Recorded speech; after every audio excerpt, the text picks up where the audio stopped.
Lord, आप सभी को जय मसीह की। मेरे प्रिय आप सभी को इस नए साल 2025 की बहुत बहुत शुभकामनाएं। प्रभु यीशु मसीह आपको इस साल बहुत सारी आशीष और बरकत दे और आपको बहुतायत की आशीष दे।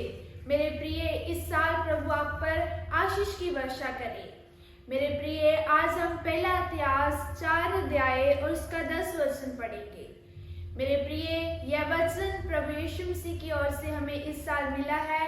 परमेश्वर याबेस की प्रार्थना के द्वारा हमें इस साल बहुत सारी आशीष और बरकत देंगे और हम याबेस की प्रार्थना के द्वारा हम अपनी पीड़ाओं को, कष्टों को, दुखों को आशीष में बदलता हुआ देखेंगे। आइए मेरे प्रिय, हम याबेस की प्रार्थना पढ़ते हैं। मेरे प्रिय, याबेस के जीवन से हमें बहुत सारी प्रेरणा मिलती है। बाइबल हमें बताती है 9 वचन में, जिसमें इस प्रकार लिखा है कि याबेस अपने भाइयों से अधिक प्रतिनिष्ठ हुआ और उसकी माता ने यह कहकर उसका नाम याबेस रखा, मैंने तो इसे पीड़ित होकर उत्पन्न किया है। मेरे प्रिय, याबेस के नाम का अर्थ है दुखों से, पीड़ाओं से, कष्टों से भरा हुआ। उसकी माता ने ही उसका नाम नकारात्मक अर्थ से संबंधित पीड़ा से भरा हुआ रखा था। मेरे प्रिय, यहाँ हमें पता लगता है कि याबेस का जन्म किसी आनंद या फिर उत्सव या सुख को नहीं दर्शाता। अगर वह दर्शाता है तो शापित अर्थ को दर्शाता है, उन पीड़ाओं को दर्शाता है, उन कष्टों को दर्शाता है, मुश्किलों को, परेशानियों को दर्शाता है। मेरे प्रिय, परंतु बाइबल हमें यह भी बताती है कि याबेस अपने भाइयों से अधिक प्रतिनिष्ठ हुआ, वह अपने भाइयों से अधिक पतवंत था। मेरे प्रिय, अब हम आगे देखेंगे याबेस की प्रार्थना के विषय में, जो उसने पिता परमेश्वर से की, क्योंकि उसके नाम का अर्थ दुखों से भरा हुआ, कष्टों से भरा हुआ था। हमने यह पिछले वचन में जान लिया है।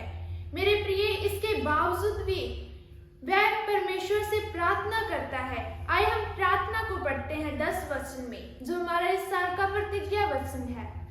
याबेस ने इज़राइल के परमेश्वर को यह कहकर पुकारा, भला होता कि तू मुझे सचमुच आशीष देता और मेरा देश बढ़ाता और तेरा हाथ मेरे साथ रहता और तू मुझे बुराई से ऐसा बचा रखता कि मैं उससे पीड़ित ना होता। और जो कुछ उसने मांगा वह परमेश्वर ने उसे दिया। मेरे प्रिय, याबेस परमेश्वर से प्रार्थना करता है। याबेस के नाम का अर्थ ही उसको उसके दुख को बार बार स्मरण कराने वाला था। उसको बार बार वह याद कराती थी, उन पीड़ाओं को वो याद करता था, उन कष्टों को। मेरे प्रिय, परंतु इसके बावजूद भी वह परमेश्वर से प्रार्थना करता है। वह अपनी सारी परेशानियों को प्रभु यीशु मसीह के सामने लेकर आता है। मेरे प्रिय, आज हमें भी लोड है अपनी परेशानियों को, अपने कष्टों को, अपनी मुश्किलों को प्रभु यीशु मसीह के सामने लाने की। मेरे प्रिय, वचन हमें बताता है, तो मुझे सचमुच आशीष देता और मेरा देश बढ़ाता।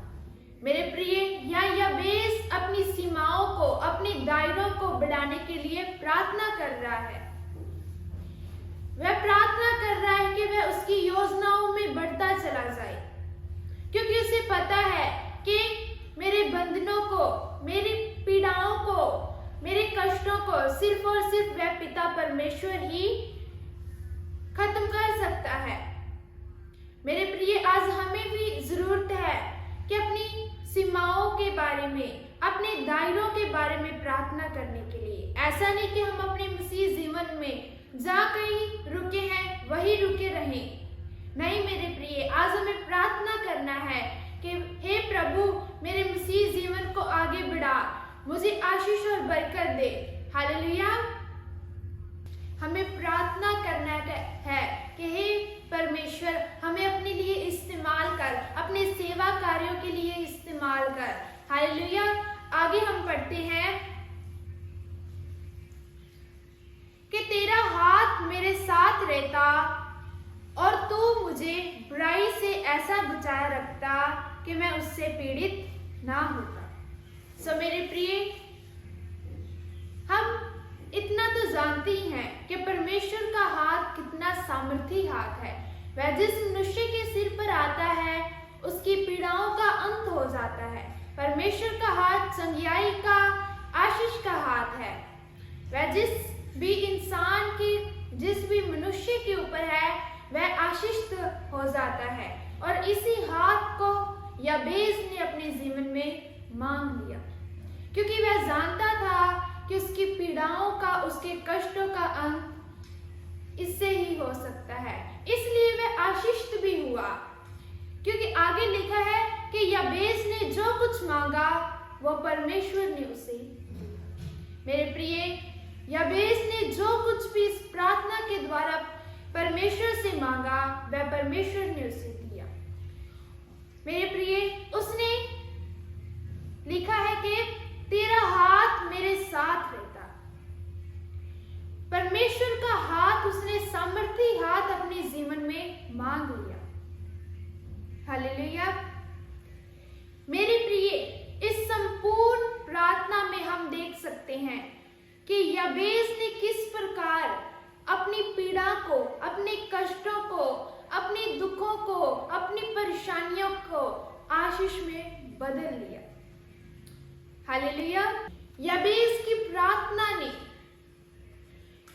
उसे उसके दुखों पर, पीड़ाओं पर विजय प्राप्त की। उसकी प्रार्थना ने, मेरे प्रिय, यहाँ हम देख सकते हैं याबेस की प्रार्थना हमारे लिए प्रेरणादायक संदेश है। हम प्रार्थना के महत्व को, प्रार्थना की सामर्थ्य को देखते हैं कि प्रार्थना में कितना बल है। हालेलुया। जिस प्रकार याबेस ने अपने कष्टों में, अपनी पीड़ाओं के बीच में भी परमेश्वर पिता के अनुग्रह के सिंहासन के निकटाना नहीं छोड़ा, मेरे प्रिय, आज हमें भी प्रार्थना करनी है। अपने मसीह जीवन के बारे में प्रार्थना करनी है। भले ही हमारा जीवन दुखों में हुआ हो, हमारा जन्म दुखों और कष्टों से भरा हो, हमारा जीवन बीमारियों से, परेशानियों से, मुश्किलों से बीता है, परंतु हमें विश्वास करना है कि हम जिस पिता परमेश्वर की आराधना करते हैं वह हमारे श्रापों को, हमारे बंधनों को, हमारे दुखों को, हमारे कष्टों को आशीष में बदलने वाला परमेश्वर है। हालेलुया। वह सामर्थी और दयालु परमेश्वर है। वह सामर्थ से भरा परमेश्वर है। मेरे प्रिय, वह श्रापों को आशीष में बदलने वाला परमेश्वर है। वह उत्तम है। वह हमारी प्रार्थना का उत्तर देने वाला परमेश्वर है। जैसे उसने याबेस की प्रार्थना का उत्तर दिया, याबेस ने अपनी प्रार्थना में जो कुछ भी परमेश्वर से मांगा वो परमेश्वर ने उसे दिया। मेरे प्रिय, जिस प्रकार याबेस का श्रापित जन्म उसकी आशीष जन्म में बदल गया इस प्रार्थना के द्वारा, उसी प्रकार मेरे प्रिय, हमें भी प्रभु यीशु मसीह के पास अपने दुखों को, अपने कष्टों को, अपनी परेशानियों को लेकर जाना है, क्योंकि वही एकमात्र सच्चा प्रभु है जो हमारे कष्टों को, हमारी परेशानियों को आशीष में बदल सकता है। हालेलुया। भले ही हमारा जन्म दुखों में हुआ हो, परंतु हमें अपने कष्टों को, अपनी परेशानियों को प्रभु यीशु मसीह के पास लाना है। हमें परमेश्वर की करुणा को स्मरण करना है। मेरे प्रिय, हमें प्रार्थना करनी है और अपनी कष्टों को, अपनी परेशानियों को प्रभु यीशु मसीह के पास लाना है और उससे प्रार्थना करनी है, क्योंकि मेरे प्रिय, वही दयालु परमेश्वर है, वही करुणा करने वाला परमेश्वर है। हमें उसी के पास अपने दुख के समय, अपने कष्टों के समय जाना है, उसी को पुकारना है, क्योंकि वही एकमात्र सच्चा प्रभु है जो हमारे कष्टों को, हमारे श्रापों को आशीष में बदल सकता है। मेरे प्रिय, यहाँ हम देख सकते हैं कि कैसे याबेस दुखों में जन्मा। उसकी माता ने ही उसका नाम पीड़ा से, कष्टों से भरा हुआ रखा। परंतु उसने इस प्रार्थना के द्वारा अपने जीवन को आशीष में बदल लिया।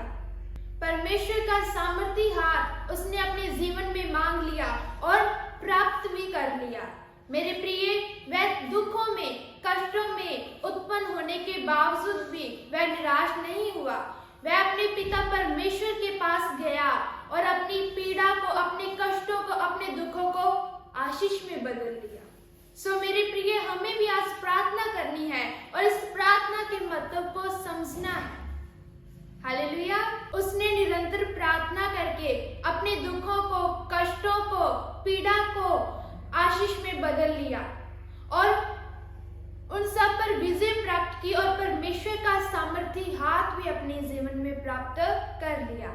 सो मेरे प्रिय, आपको भी निरंतर प्रार्थना में जुड़े रहना है, परमेश्वर के साथ प्रार्थना करनी है और अपने दुखों को, अपने कष्टों को, अपनी पीड़ा को आशीष में बदल लेना है। हम प्रार्थना के जरिए ही अपने श्रापित जीवन को आशीष होता हुआ देख सकते हैं। उसकी आशीषों को रिसीव करें। हम प्रार्थना करके ही अपने श्रापों को आशीष में बदलता हुआ देख सकते हैं। उसका समृद्धि हाथ अपने जीवन में मांगे। सो मेरे प्रिय, मैं आस करती हूँ कि परमेश्वर इस यबेस की प्रार्थना के द्वारा आपके जीवन में इस साल बहुत सारी आशीष और बरकत दे और प्रभु यीशु मसीह आपकी फैमिली को बहुत सारी आशीष और बरकत दे। सो मेरे प्रिय, इस वचन को लाइक, कमेंट और शेयर करें। प्रभु आप सभी को बहुत सारी आशीष और बरकत देगा। God bless.